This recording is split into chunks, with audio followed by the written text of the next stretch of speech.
Louvado seja nosso Senhor Jesus Cristo. Para sempre seja louvado. Caros Padre Marcelo, mais uma vez obrigado pela acolhida. A mim, aos padres que estão aqui, Padre Inácio, Padre Júlio, de aniversário hoje, Padre Oswaldo Gerolim, coordenador da Pastoral da Educação da Diocese de Santo Amaro, com toda a sua equipe aqui presente. Saúdo às autoridades civis, o deputado Antônio Goulart, seu filho, Rodrigo Goulart também. Que Deus abençoe cada um dos que estão presentes aqui, representando as realidades educacionais, escolares aqui da Diocese. Que Deus abençoe cada aluno, professor, cada um que está envolvido nessa realidade acadêmica. Neste primeiro domingo da Quaresma, somos convidados a meditar sobre este tempo em que somos chamados a fazer um grande retiro espiritual. É um grande retiro espiritual, cada Quaresma que celebramos. Lembramos neste tempo o deserto, onde Jesus passou quantos dias mesmo? 40 dias e 40 noites. É o tempo que leva a Quaresma também. Ele fez isso logo após ser batizado por João Batista no Rio Jordão. Estes 40 dias quaresmais têm como objetivo nos preparar para a celebração mais importante da Igreja, que é a paixão, morte e ressurreição do Senhor. Ou seja, a celebração da Páscoa. A celebração da Páscoa é o objetivo de nossa preparação neste tempo quaresmal de 40 dias. E hoje estamos apenas no primeiro domingo. Para isso, a Igreja nos convida a fazermos durante esse tempo um profundo exame de consciência para verificarmos qual é o centro de nossa vida e se estamos vivendo os compromissos do nosso batismo. Qual é o centro da sua vida? Dentre estes compromissos do batismo, entra também a boa consciência daquilo que é certo e errado, daquilo que é bom e daquilo que é mal. É um tempo de renunciar ao inimigo de Deus e nos mantermos mais perto do Senhor, fazendo de Jesus, o centro da nossa vida, através de 3 atitudes: oração, jejum e caridade. Através dessas 3 atitudes, nos comprometemos a fazer de Cristo o centro de nossa vida. Orbitaremos em torno ao Senhor, de sua vontade, e não da nossa, do nosso ego, mas de Cristo. E aí obteremos forças para dizer não às tentações do inimigo, que nos tentará, não duvide disso. E para nos encorajar, o Evangelho de hoje nos mostra Jesus no deserto, onde foi tentado pelo demônio, mas o venceu todas as tentações que o demônio colocou para ele. Lembremos que Jesus repele todas elas, mostrando que cada um de nós tem a possibilidade também de dizer não ao pecado, não às insinuações do inimigo de Deus. Temos condições. Cristo nos mostra, pelo seu exemplo, isso.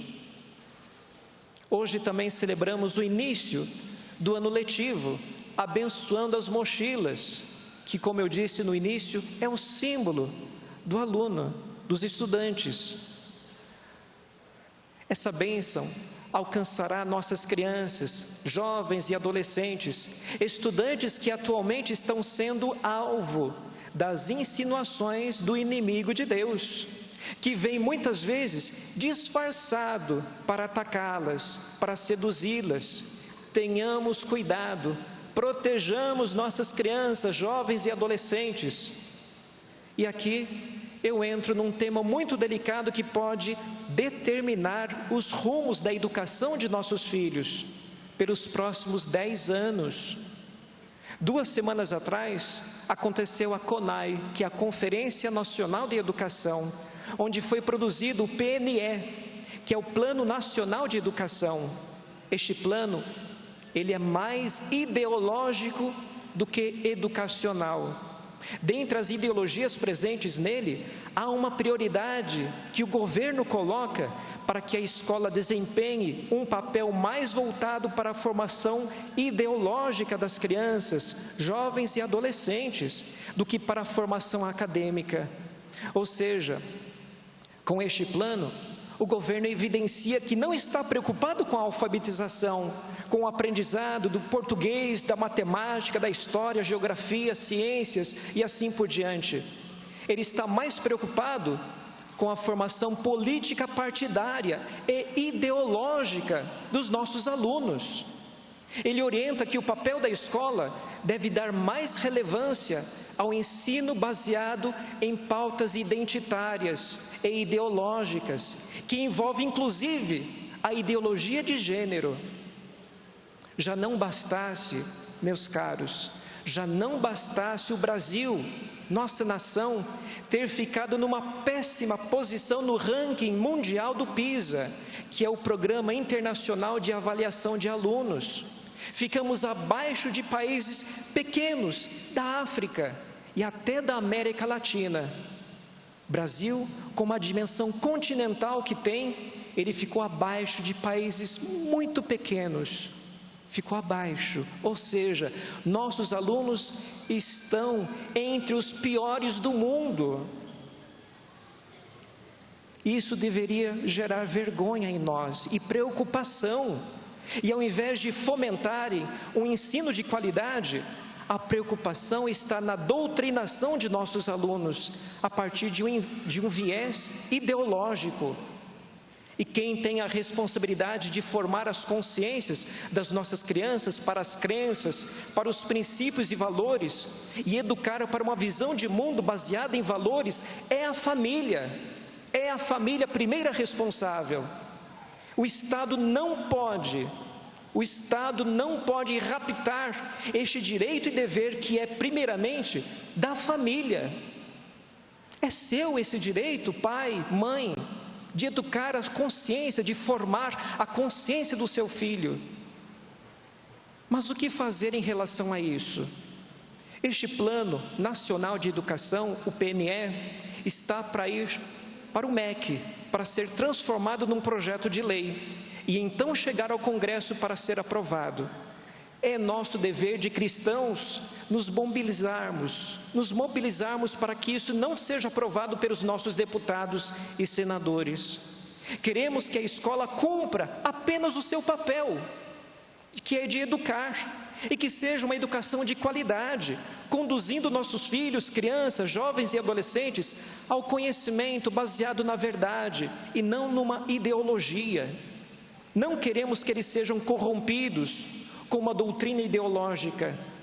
É momento de convocarmos as câmaras de vereadores para se manifestarem contra este Plano Nacional de Educação, que é de contravalores, e exijam que a escola simplesmente cumpra o seu papel, que é de educar.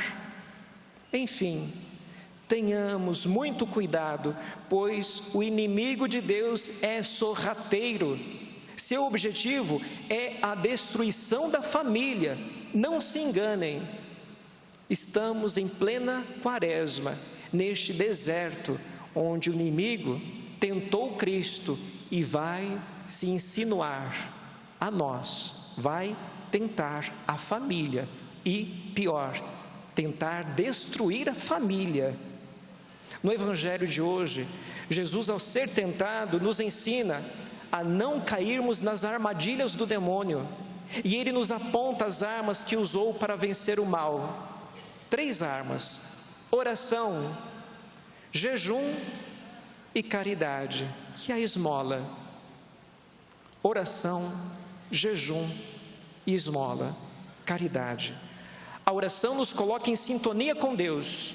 O jejum nos ajuda a dominarmos nossa vontade e nossos vícios. E com aquilo que renunciamos pelo jejum, façamos a caridade. Vamos dar esmola, fazer o bem para aqueles que precisam. Lembrando que o jejum, ele começou lá na quarta-feira de cinzas, essa última quarta, quando recebemos as cinzas simbolizando o nosso pó. Do pó viemos, ao pó voltaremos. É preciso que entendamos, o jejum deve ter uma função muito prática também. Quando renunciamos às pequenas coisas, quando jejuamos, do café, do chocolate, do refrigerante, de uma comida, de um alimento, de uma atividade, de um seriado, muitos têm um costume de fazer ter essas atividades que lhe dão prazer. Quando renunciamos, é uma pequena coisa, muito pequena. Estamos fazendo, sabe o quê? Treinando a nossa vontade para dizer não às grandes coisas quando elas se propuserem a nós. As tentações, portanto, quando renunciamos às pequenas coisas através do jejum, estamos fortalecendo a nossa vontade. É dizendo não a essas pequenas coisas que treinamos nossa vontade, que dominamos a nossa vontade, para que ela diga não às tentações, às insinuações do inimigo de Deus, quando ele vier nos tentar. Amém? Então, oração, jejum e caridade, a esmola. Pratique isso nessa quaresma e você estará preparado para a Páscoa da ressurreição. Louvado seja nosso Senhor Jesus Cristo. Para sempre seja louvado.